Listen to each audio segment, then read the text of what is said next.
Yes. So welcome welcome welcome. Navratri special series lecture के आज के 6वें दिन में आप सभी का बहुत बहुत स्वागत है।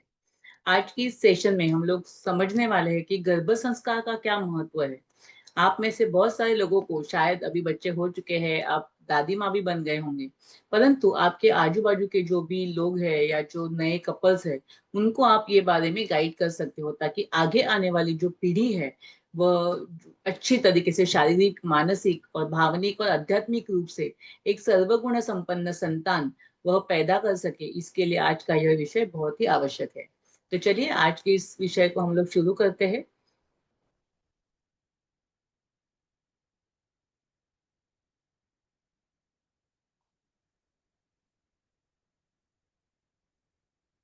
यस, तो what is the need of गर्भ संस्कार? गर्भ संस्कार क्यों जरूरी है, क्या क्या उसके बेनिफिट हो सकते हैं, और क्या आज के जो एरा है या अभी का जो 21st सेंचुरी में हम लोग जा रहे हैं सब, तो उसमें तो उसकी बहुत ज्यादा आवश्यकता है। क्यों है, समझेंगे आगे। तो सबसे पहले भगवान श्री धन्वंतरी, आयुर्वेद के आराध्य दैवत भगवान श्री स्वामी नारायण और आज की नवरात्रि की 6 दिन की आराध्य माता देवी कात्यायनी माता, इनको नमन करके आज का हमारा सेशन हम लोग शुरू करने जा रहे हैं।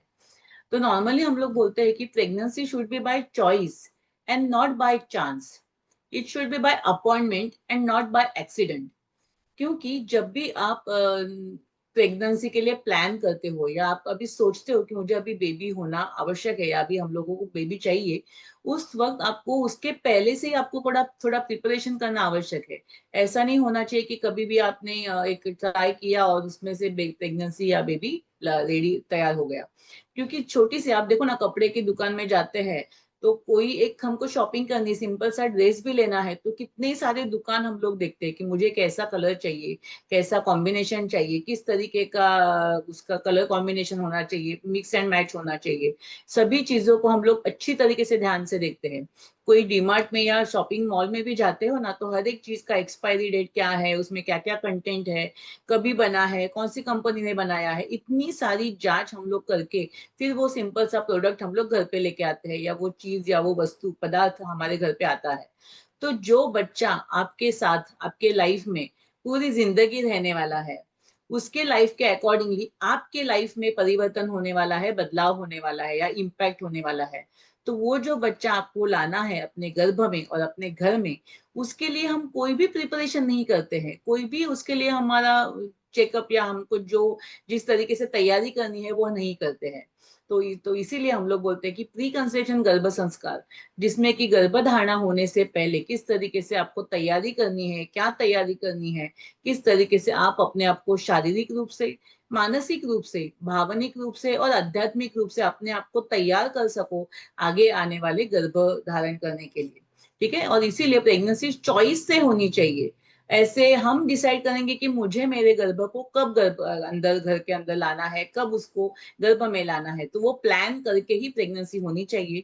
It should be bye appointment, अचानक से हुआ एक्सीडेंट वाला नहीं, but it should be appointment. आप जैसे किसी डॉक्टर के पास जाते हो या किसी क्लाइंट के पास, आप कोई किसी भी बड़े ऑफिसर से या किसी बड़े पर्सन से मिलने जाते हो, तो उसके अपॉइंटमेंट लेके जाते हो ताकि सही टाइम पे अगर आप जाओगे तभी वो आपको मिलेगा। द सेम वे, अगर ये बेबी सही अपॉइंटमेंट लेके आपके घर पे आता है या आपके गर्भ में आता है, तो उसको सभी कुछ अच्छे से मिलने की संभावना बढ़ जाती है। जो उसका हक है, उसके उसको वो मिलना जरूरी है उसके पोषण के लिए, हर एक बॉडी के डेवलपमेंट के लिए। और इसीलिए बच्चे का आना ये अपॉइंटमेंट से होना चाहिए, बॉय चॉइस से होना चाहिए। जब हम चाहेंगे तभी वो हमारे गर्भ में आ सकता है। तो गर्भ संस्कार मतलब क्या? नॉर्मली सभी को लगता है कि सिर्फ कुछ मंत्र पठन करना या 2 दिन का कहीं पे जाके वर्कशॉप कर लेना मतलब गर्भ संस्कार होता है, या कोई बुक्स पढ़ लिए तो गर्भ संस्कार होता है, बट ये एक प्रोसेस है। गर्भ, जिसको हम लोग बोलते हैं शुक्र शोणित जीव संयोगी, मतलब शुक्र और शोणित का जब संयोग होता है, स्त्री बीज और पुरुष बीज का जब संयोग होता है, कहाँ पे? माता की कुक्षी के अंदर। और उसमें जब आत्मा का सम्मिलन होता है, तभी उसे गर्भ ऐसी संज्ञा प्राप्त होती है। और संस्कार का जो मीनिंग होता है, संस्कारो ही गुणांतर धानम, संस्कार एक ऐसी प्रक्रिया है, एक प्रोसेस है कि जिससे हम लोग गुणों में परिवर्तन कर सकते हैं, है ना, to enhance the good and desired qualities in the baby. हमको जो क्वालिटीज बच्चे के अंदर चाहिए उसके लिए ये कार्य करता है गर्भ संस्कार। So sanskar is the process by which we change the properties of the thing, anything. जैसे एक एग्जांपल अगर मैं आपको संस्कार का दूं, तो जैसे घर पे हम लोग रेगुलरली संस्कार करते हैं, किचन में तो हम सब लेडीज रेगुलरली संस्कार करते हैं खाने के ऊपर। जो भी पदार्थ हम लोग बनाते हैं, गेहूं की रोटी बनाते हैं, तो गेहूं के ऊपर संस्कार करके पहले उसको आटा बनाया जाता है, फिर उसके ऊपर संस्कार करके उसका एक डो बनाया जाता है, फिर उसको बेल के सही तरीके से एक गोल आकार की रोटी बनाई जाती है, फिर उसके ऊपर अग्नि का संस्कार किया जाता है, तवे पे डालकर उसको अच्छी तरीके से भंजन किया जाता है, भुर्जित किया जाता है, उसको सेका जाता है, और फिर उससे हमको एक सुंदर फूली हुई सॉफ्ट ऐसे रोटी खाने को मिलती है। So this process is called the संस्कार। और ये संस्कार करने से ही जो गेहूं है वो हमारे लिए खाने के लिए एक्सेप्टेबल होता है, हमारी बॉडी उसको एक्सेप्ट कर सकती है। वो रोटी बन के अगर हम लोग खाएंगे, तो डायरेक्ट गेहूं खाएंगे तो हमारी बॉडी उसको एक्सेप्ट नहीं कर पाएंगी। द सेम वे संस्कार जो होते हैं वो बच्चे को अपने शारीरिक, मानसिक, भावनिक, आध्यात्मिक लेवल पे अच्छा बनाने के लिए, जो डिजायर्ड क्वालिटी हम अपने बच्चे में चाहते हैं उसको लाने के लिए संस्कार होते हैं। दूसरा एक एग्जांपल अगर मैं आपको दूं, तो दूध से हम लोग दही बनाते हैं, दही से हम लोग मक्खन निकालते हैं, मक्खन को और ज्यादा गर्म करके उससे घी बनाया जाता है। तो ये डिफरेंट डिफरेंट संस्कार जैसे हमने किए, तो उससे क्या हो गया, क्वालिटी में चेंजेस हो गए। घी और दूध की क्वालिटी बहुत ज्यादा डिफरेंट है। आपको पता है कि दूध के अंदर घी है लेकिन वो छुपा हुआ रहता है, उसके ऊपर ये जब संस्कार किए जाते हैं तभी वह घी निकलता है। क्योंकि ये जो घी है, आपको सभी को पता है कि मार्केट में दूध की वैल्यू 100 रुपए लीटर है, तो घी की वैल्यू 2500 रुपए लीटर है। तो ये संस्कार करने से उसकी वैल्यू बढ़ गई, उसके क्वालिटीज में चेंजेस आ गए, उसका गुण परिवर्तन हो गया, उसका रूप में परिवर्तन हो गया। तो ये सभी जो क्वालिटीज है, to inculcate the better qualities, और जो अच्छी क्वालिटीज है उसको जितना बढ़ा सकते हो, उतने जितने हम लोग चेंजेस कर सकते हो, वैल्यूज को मल्टीप्लाई कर सकते हो, वर्च्यूज को मल्टीप्लीकेशन करना मतलब कि एक संस्कार है। और दूसरा संस्कार का एक बेनिफिट आपको मिलता है कि to eliminate the unwanted work. और एक संस्कार जैसे घर पे हम लोग करते हैं, कोई चावल हमारे पास है, तो उसमें जो कंकर है, कचरा है, पत्थर है, उसको हम लोग छान के या फिर ऐसे सुपड़ी से उसको क्लीन करते हैं, उसका जो कूड़ा कचरा है उसको हटा देते हैं। So that is also the संस्कार, उसको भी संस्कार बोला जाता है। वो संस्कार से हमने क्या किया, जो अनवांटेड चीजें हैं, जो गलत चीजें हैं उस चावल में, उसको हमने हटा दिया।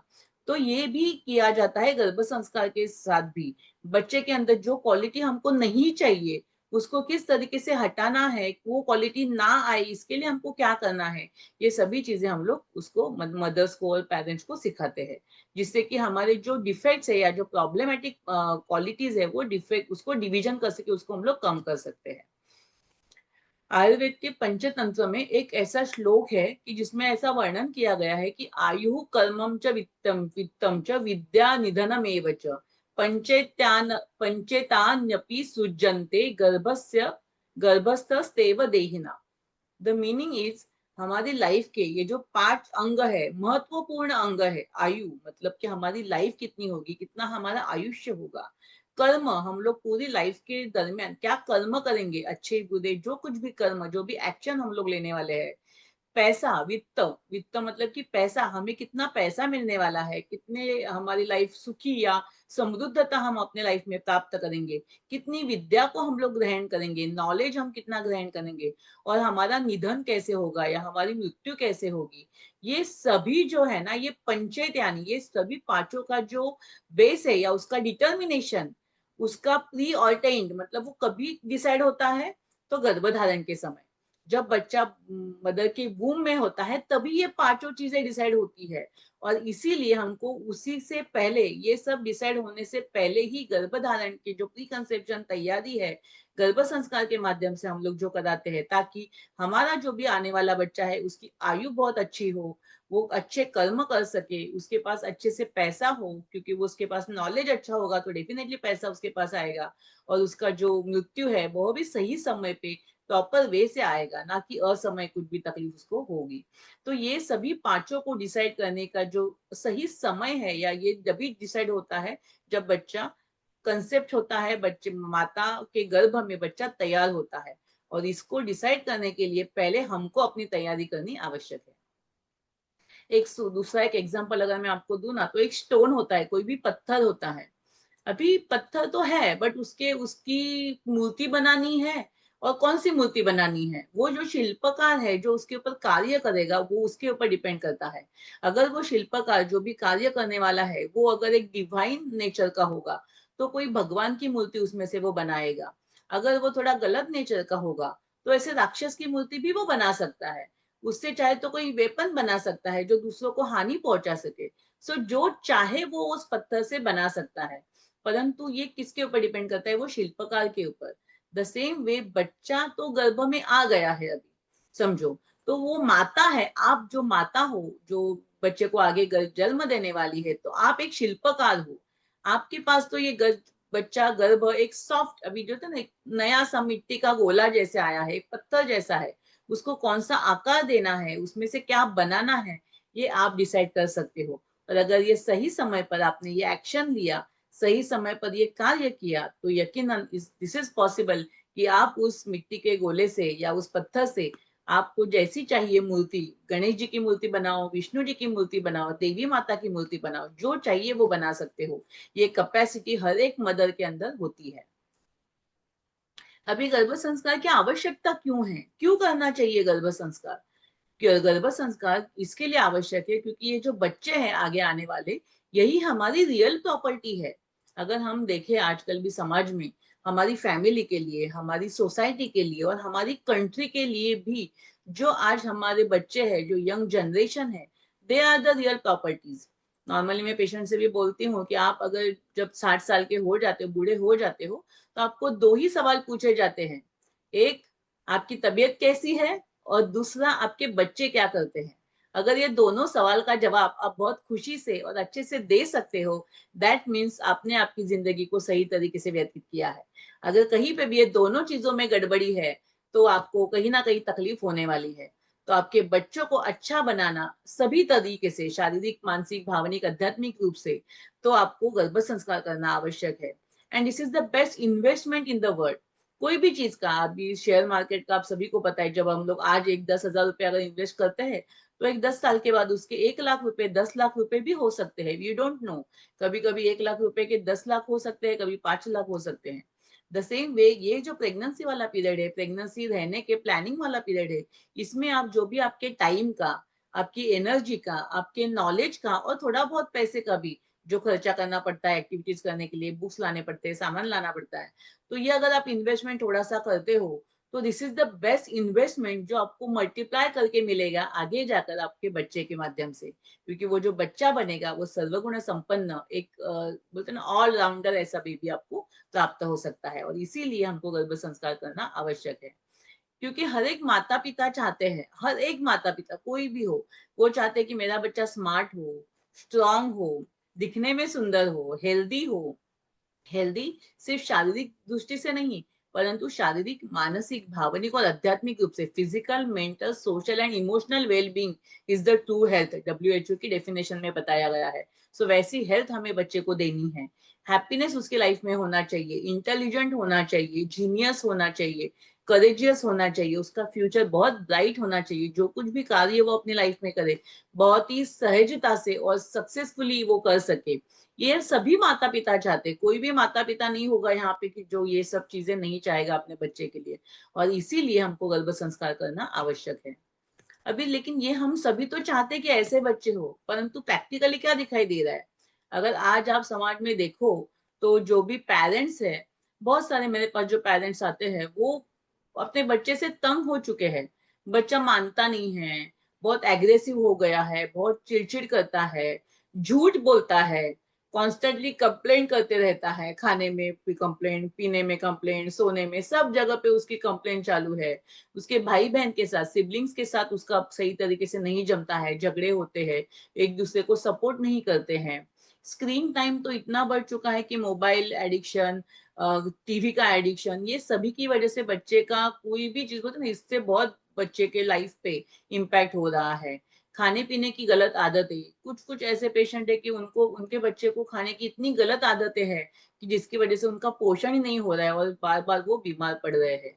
डिसरिस्पेक्टफुल बिहेवियर, पेरेंट्स के साथ, अपने बड़ों के साथ कैसा बिहेवियर होना चाहिए, किस तरीके से रिस्पेक्टफुल बिहेवियर होना चाहिए, उनको पता ही नहीं है। कुछ भी बोलते हैं पेरेंट्स को, कुछ भी बोलते हैं बड़ों को। कोई बड़े आते हैं तो उठ के खड़े रहना है, उनको नमस्ते बोलना, ये छोटी-छोटी जो बातें हैं, ये रिस्पेक्ट जो होता है वो उनमें आजकल नहीं दिखाई देता है। एक हॉनेस्टी वाला फीलिंग होना चाहिए, वो उनके अंदर नहीं है। गुड वैल्यूज उनके अंदर होनी चाहिए, वो नहीं होती है। बेड टाइम बिहेवियरल प्रॉब्लम वो उनमें होता है, सोने के टाइम पे बहुत ज्यादा दिक्कत उनको आती है, नींद नहीं आती है, नींद में डर के उठ जाते हैं, या बहुत सारे बच्चे नींद में बड़बड़ाते भी हैं। तो ये ऐसे बहुत सारे प्रॉब्लम आजकल पेरेंट्स फेस कर रहे हैं अपने बच्चे के साथ। और ये सभी प्रॉब्लम अगर बच्चे में होते हैं, ये तो नॉर्मल बेबीज के प्रॉब्लम है, इसके अलावा एबनॉर्मल बेबीज का तो हम लोग बात ही नहीं कर रहे। कितने सारे माता पिताओं को तो एडीएचडी, डिलेड माइलस्टोन या ऑटिज्म या एबनॉर्मल जो बेबी है वो होते हैं, उनके प्रॉब्लम्स तो अलग ही है, वो तो बात ही छोड़ो। ये तो सब नॉर्मल बेबीज है, दिखने के लिए, समाज के लिए, अपने आप के लिए ये नॉर्मल है। परंतु फिर भी ये नॉर्मल बेबीज के साथ ये जो प्रॉब्लम्स आती है, उसकी वजह से पेरेंट्स का लाइफ पूरी तरीके से बिगड़ जाता है, मिजरेबल हो जाता है। एंड उसकी वजह से जो बच्चा है वो भी अपनी जो उसकी जो लाइफ का जो गोल है, जो अच्छा कार्य करना चाहिए उसने, वो नहीं कर पाता है, ये गलत आदतों की वजह से। तो इसको सुधारने के लिए ही गर्भ संस्कार कराना बहुत ही आवश्यक है। अब ये प्रिपरेशन स्टार्ट कहाँ से होता है? तो गर्भ संस्कार की जो मेन शुरुआत होती है, वो गर्भ धारण करने से पहले जब आपकी शादी होती है ना, तभी से होती है। शादी आप किसके साथ कर रहे हो, आपका लाइफ पार्टनर कौन सा है, कौन से उसकी उसके विचार कैसे है, उसकी फिजिकल लेवल कैसी है, उसकी हेल्थ कैसी है, उसके ऊपर डिपेंड करता है। आपका मैरिज का एज कौन सा है, आपका मैरिज होने के बाद आप कौन से टाइम पे कंसीव करना चाहते हो, ये सभी एज टाइम, ये सभी चीजें मैटर करती है एक अच्छी संतति के उत्पत्ति के लिए। और इसीलिए सही समय पर शादी करना, बहुत ज्यादा अगर आप लेट शादी करते हो तो धीरे धीरे आपके बॉडी में, जैसे हमने 2 दिन सेकेंड डे पे ही देखा था, पीसीओडी या मेंस्ट्रुअल प्रॉब्लम जो आजकल हो रही है, उसका मेन रीजन ही है लेट शादी करना, या जो लेडीज है या जो गर्ल्स है उनका एबनॉर्मल लाइफस्टाइल। तो इसको अगर हमको रोकना है तो सही समय पर सही चीजें होना यह भी आवश्यक है।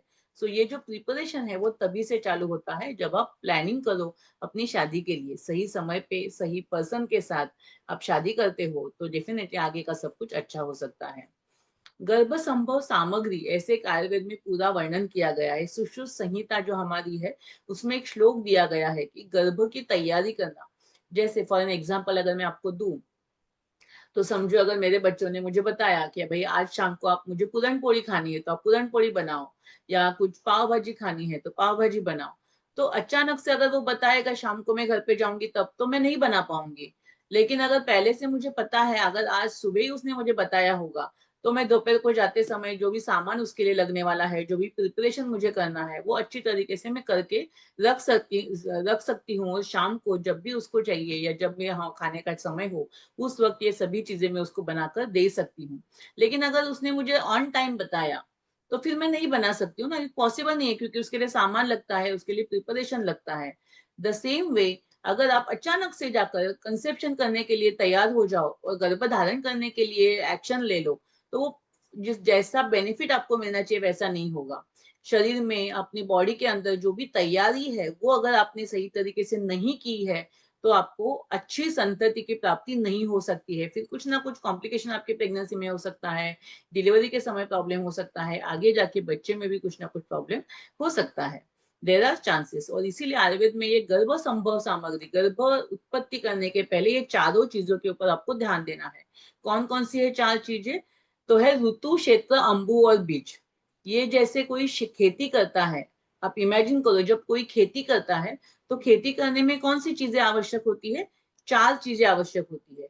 जहाँ पे खेती की जाती है वो जमीन कैसी है, अगर वो जमीन अच्छी भी है लेकिन उसको अगर सही तरीके से सॉफ्टनिंग नहीं किया है, जो नांगरनी, जो ट्रैक्टर घुमा के या बैलों को चला करके जो सॉफ्ट किया जाता है, मिट्टी को ऊपर नीचे किया जाता है, जिसकी वजह से वो सॉफ्ट हो जाती है, फिर उसमें बीज अगर बोएंगे तो जल्दी से वो बीज अंदर डेवलप हो सकता है और उसमें से क्रॉप या जो भी पेड़ है वो उत्पन्न हो सकता है, डेवलप हो सकता है। इसके लिए वो जमीन की मशागत करना, उसकी तैयारी करना, यह भी आवश्यक है। तो जमीन अच्छी होनी चाहिए और उसी के साथ साथ उसकी मशागत सही तरीके से होनी चाहिए। द सेकेंड थिंग आवश्यक है वो है बीज। जो बीज वहां पे बोए जाएंगे वो अच्छे क्वालिटी के होने चाहिए। उसमें कोई बीज खराब क्वालिटी के या लो क्वालिटी के अगर बीज होंगे तो वैसे ही क्रॉप या वैसे ही खेती की उत्पत्ति आपको मिलेगी, या वैसे ही आपको आगे का सब जो फसल है वो मिलेगा। लेकिन बीज अगर अच्छे क्वालिटी के हैं तो यकीनन अच्छी फसल आपको प्राप्त हो सकती है। देन आपको लगता है ऋतु क्षेत्र अंबु मतलब कि पानी, जो भी पानी या जो भी आप उसको जो पोषण मिलने वाला है उस खेती को, वो पानी से ही मिलता है। अगर पानी उसको नहीं मिलेगा सही तरीके से तो वो डेवलप नहीं हो पाएगी, तो पानी की आवश्यकता है। एंड ऋतु क्षेत्र अंबु बीज, ऋतु क्षेत्र ऋतु कौन सा है, कौन से वातावरण में है, कौन से टाइम पे आप खेती कर रहे हो। अगर वो ऋतु गलत हो गया है आपका, जैसे कि बोलते ना बारिश के मौसम में, या जैसे बारिश थोड़ा सा कम हो जाती है फिर लोग खेती लगाना शुरू करते हैं। कुछ जो खेती होती है बहुत ज्यादा बारिश का मौसम है तभी की जाती है। कुछ खेती होती है या कुछ पेड़ होते हैं उनको बारिश खत्म होने के बाद ठंडी के मौसम में लगाया जाता है। सो अकॉर्डिंगली कौन से ऋतु में कौन सी खेती करना है यह किसानों को पता रहता है। उसी तरीके से गर्भधारण करने का भी एक ऋतु होता है। गर्भधारण करने के लिए हमारी एमसी खत्म होने के बाद नॉर्मली 12वें दिन से 12, 13, 14 ये जो ओव्यूलेशन का पीरियड होता है, इसी समय अगर आप प्रयास करो तभी आपको गर्भधारण हो सकता है। तो ये ऋतु अच्छा होना चाहिए, ये समय अच्छा होना चाहिए, ये काल अच्छा होना चाहिए। और दूसरा एक एग्जांपल कि जहाँ पे जो फसल होती है, जैसे अगर आपको एप्पल की फसल लगानी है तो ठंडा एटमॉस्फेयर होना चाहिए। जहाँ पे गर्मी है वहां पे अगर आप एप्पल लगाओगे तो वो एप्पल डेवलप ही नहीं हो पाएंगे। सो उसी तरीके से ही हमारी बॉडी के अंदर की जो हार्मोनल स्थिति है उसके अनुसार भी ये ऋतु को हमको समझना है, अंडरस्टैंड करना है। और जब ये चारों चीजें मतलब कि हमारी ऋतु अच्छी होनी चाहिए, मतलब हमारा जो ऋतु काल है ओव्यूलेशन है वो सही तरीके से होना चाहिए। क्षेत्र मतलब कि हमारा गर्भाशय, जहाँ पे गर्भ को आगे जाके डेवलप होना है, वहां पे उसको इम्प्लांट होना है, वो गर्भाशय उसके अंदर की लाइनिंग जिसको हम लोग एंडोमेट्रियल थिकनेस बोलते हैं, एंडोमेट्रियल लाइनिंग बोलते हैं, वो अच्छी क्वालिटी की होनी चाहिए। वहां पे एक अच्छा एटमॉस्फेयर होना चाहिए कि वहां पे बच्चा आ सके, डेवलप हो सके, आगे जाके 9 महीने तक उसका पोषण वहां पे हो। ये होने के लिए बीज की जो उत्पत्ति है या जो स्त्री बीज है पुरुष बीज है वो अच्छे क्वालिटी के होने चाहिए। और जो पोषण है माता के शरीर से जो आगे बच्चे को 9 महीने तक मिलने वाला है, अगर ये पोषण सही तरीके से है तभी जाकर एक अच्छे गर्भ की उत्पत्ति या अच्छे संतति की उत्पत्ति आपको हो सकती है। और ये चारों चीजें जैसे खेती में आवश्यक है वैसे ही गर्भ एक जैसे एक उत्पत्ति है उसके लिए ये चारों कंडीशन इंपॉर्टेंट है। सो ऋतु मतलब कि टाइम ऑफ कंसेप्शन, कंसेप्शन कौन से टाइम पे आप कंसेप्शन कर रहे हो वो बहुत इंपॉर्टेंट है। कंडीशन ऑफ द यूटेरस, क्षेत्र मतलब कि जमीन, जैसे वहां पे हमने देखा यहाँ पे हमको यूटेरस को कंपेयर करना है। अंबु मतलब वाटर इरिगेशन कैसा है खेती में, वैसा प्रॉपर न्यूट्रिशन आपके बॉडी के अंदर है कि नहीं वो भी आपको देखना है। और बीज, जो quality of sperms and ovum आपके बॉडी के अंदर होंगे वैसे ही क्वालिटी के बच्चे आपको मिल सकते हैं। सो उस क्वालिटी को इम्प्रूव करना, ज्यादा से ज्यादा अच्छे क्वालिटी के स्पर्म, ज्यादा से ज्यादा अच्छे क्वालिटी के ओवम अगर हम लोग बना सकते हैं तो डेफिनेटली आगे आने वाला बच्चा अच्छा ही हमको प्राप्त हो सकता है। तो ये जो त्रिविध बल है नॉर्मली हम लोग बोलते हैं कि आयुर्वेद में ना जो बॉडी की इम्यूनिटी, आप सबने ये इम्यूनिटी शब्द तो सुना ही होगा, उसको आयुर्वेद में बल ऐसा माना जाता है। तो जो इम्यूनिटी है पहले से ही जन्म से ही अगर हमको अच्छी इम्यूनिटी बनानी है उसको हम लोग बोलते हैं सहज बल, जो जन्म से प्राप्त होता है, जो बीज संस्कार और गर्भ संस्कार करने से प्राप्त होता है। जैसे कि कोई भी बच्चा जन्म से अगर उसकी इम्यूनिटी अच्छी है तो आगे जाकर वो बीमार ही नहीं पड़ेगा, आगे जाकर उसको कोई भी तकलीफ नहीं होगी। दूसरा आता है कालज बल और युक्तिकृत बल कि जो कि आपके लाइफ टाइम में अच्छी तरीके से ऋतुचर्या, एज के अनुसार खान पान, योग्य आहार विहार, व्यायाम अगर आप करते हो तो ये कालज बल और युक्तिकृत बल को आप बढ़ा सकते हो, मेंटेन कर सकते हो। परंतु ये सभी कुछ आपने किया लेकिन आपका सहज बल अगर कम है, कोविड के टाइम का एक एग्जांपल देती हूँ कि कोविड के टाइम पे जब कितने लोगों को कोविड हुआ, बहुत सारे लोगों को हुआ, परंतु उसमें से कुछ लोगों को थोड़ा सा एक माइल्ड इन्फेक्शन हो गया और उसमें उनको बहुत ज्यादा प्रॉब्लम हुआ, हॉस्पिटल में एडमिट होना पड़ा, वेंटिलेटर पे जाना पड़ा और बहुत सीरियस वो हो गए। और कुछ लोगों को बहुत सीरियसली इन्फेक्शन हुआ लेकिन वो घर पे ही मैनेज हो गए, बहुत ज्यादा उनको तकलीफ नहीं हुआ। तो ये जो जिसकी सहज इम्यूनिटी अच्छी है, इनबिल्ट इम्यूनिटी अच्छी है, उनको ज्यादा इन्फेक्शन होने के बावजूद भी उनकी बॉडी ने उसके साथ फाइट किया और वो अच्छी तरीके से नॉर्मल मेडिसिन से घर पे ही ठीक हो गए। परंतु जिनका सहज बल कम था, जिनका बेसिक जो इम्यूनिटी ही था वो कम होगा, तो डेफिनेटली थोड़ा सा इन्फेक्शन भी उनको और ज्यादा कॉम्प्लिकेशन क्रिएट करेगा और उनको ज्यादा दिक्कत आ सकती है। और इसीलिए हमारा काम है कि हमारा जो आने वाला बच्चा है उसकी जन्म से ही मिलने वाली उसको जो इम्यूनिटी है वो स्ट्रांग हो। जन्म से ही वो शारीरिक लेवल पे, मानसिक लेवल पे, इमोशनल लेवल पे अच्छा हो, स्ट्रांग हो, समृद्ध हो। और इसीलिए ये सहज बल को अगर अच्छा करना है तो बीज संस्कार करना, गर्भ संस्कार करना यह आवश्यक है। एक सिंपल सा एक आपको एक वीडियो दिखाती हूँ कि positive and negative impact on rice, एक साइंटिफिक एक्सपेरिमेंट है जो कि जर्मनी के एक साइंटिस्ट ने किया था कि राइस के ऊपर अगर हमारे इमोशंस का, हमारे फीलिंग का इतना इम्पैक्ट होता है तो पूरी लाइफ में हम लोग क्या फील करते हैं उसका इम्पैक्ट क्या हमारे बच्चे के ऊपर नहीं होगा, क्या हमारे स्पर्म्स के ऊपर नहीं होगा, क्या हमारे ओवम के ऊपर नहीं होगा? यस, वो डेफिनेटली होगा। और उसी वजह से आगे आके जो बच्चों में प्रॉब्लम दिखाई देते हैं वो उसी के कारण होते हैं। और इसीलिए गर्भ संस्कार के माध्यम से हम माता को, पिता को, आने वाले बच्चे को सही तरीके से डेवलप होने के लिए किस तरीके से आपको कार्य करना है, किस तरीके की तैयारी आपको करनी है, ये हम लोग सिखाते हैं। चलिए पहले एक वीडियो देख लेते हैं, फिर समझते हैं।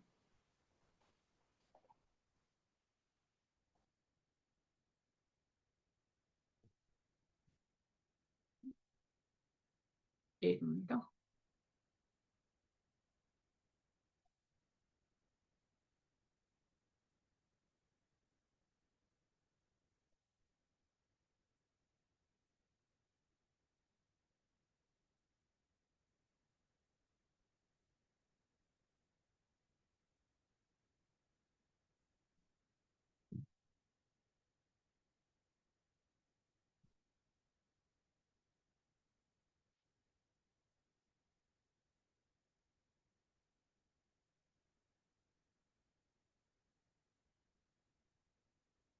आवाज आ रही है आपको? राइस को थोड़े पानी के साथ मिलाकर शुरुआत होती है कुछ कुक्ड राइस से, जहां पर उन्होंने कुक्ड राइस को थोड़े पानी के साथ मिलाकर 3 अलग-अलग एयर टाइट जार में बंद करके रख दिया। उसके बाद उन तीनों जारों को अलग-अलग स्लिप लगाए गए। पहले जार पर लिखा गया लव, दूसरे पे लिखा हेट एंड तीसरे पे लिखा गया ignore. According to their name, doctor Emoto ने अगले 30 दिनों तक पहले जार में रखे चावलों को लव, ग्रेटिट्यूड, पीस जैसी फीलिंग से एक्सप्रेस किया, जैसे कि आई लव यू, तुम सचमुच बहुत अच्छे हो, थैंक यू सो मच, तुम्हें देखकर मैं सचमुच बहुत खुश हो जाता हूँ। वहीं दूसरी तरफ सेकंड वाले जार में रखे गए चावलों से उन्होंने नफरत, गुस्से और फ्रस्ट्रेशन में बात की, जैसे कि I hate you rice, you are an idiot, तुम्हें देखते ही मेरा सारा दिन खराब हो जाता है। To be short, doctor Emoto ने अपनी सारी फ्रस्ट्रेशन, नेगेटिविटी उस सेकंड जार में रखे चावलों पर निकाली और थर्ड जार को कंप्लीटली इग्नोर किया गया, जैसे कि उस जार में रखे चावलों का डॉक्टर इमोटो की लाइफ में कोई अस्तित्व ही नहीं है। अब आप सोच रहे होंगे कि यह गजब का पागल डॉक्टर है, चावलों से बातें कर रहा है, लेकिन कुछ दिनों बाद इस पागल डॉक्टर के एक्सपेरिमेंट के रिजल्ट सामने आए और रिजल्ट सचमुच बहुत हैरान करने वाले थे। कुछ दिनों में ही चावलों में गजब के चेंजेस आने लगे, यानी कि जिन चावलों को नेगेटिव एनर्जी दी जा रही थी, जिनसे गुस्से में बात की जा रही थी, वो चावल मोल्ड यानी कि बुरी तरह से सड़ने लगे। और जिन चावलों को पॉजिटिव एनर्जी यानी कि प्यार, सद्भावना और पीस जैसी फीलिंग से एक्सप्रेस किया जा रहा था, वो चावल लगभग वैसे ही थे जैसा उन्हें रखा गया था। और जिन चावलों को इग्नोर किया जा रहा था, वो चावल भी सड़ने लगे। क्योंकि अकॉर्डिंग टू डॉक्टर इमोटो, जब किसी चीज को बाकी सबसे आइसोलेट कर दिया जाता है, तब उस चीज पर भी सेम नेगेटिव एनर्जी का प्रभाव पड़ने लगता है। इस एक्सपेरिमेंट के पब्लिश होने के बाद दुनिया भर के साइंटिस्ट और लोगों को डॉक्टर इमोटो के इस प्रयोग ने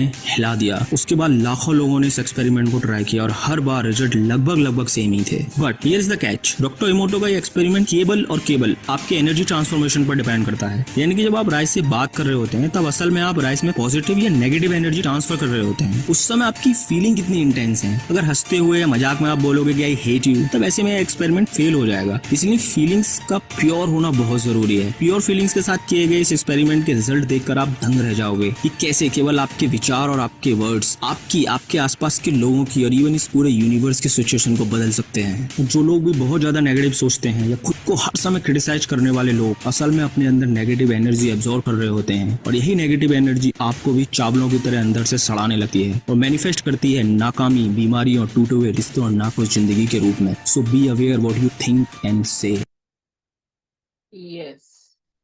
तो जैसे ये राइस का एक्सपेरिमेंट हमने देखा, तो सेम वे हमको अगर अच्छा गर्भ चाहिए, अच्छा बेबी चाहिए, तो वैसा हमको अच्छा पहले सोचना होगा, पॉजिटिव थिंकिंग हमारे लाइफ में होनी चाहिए।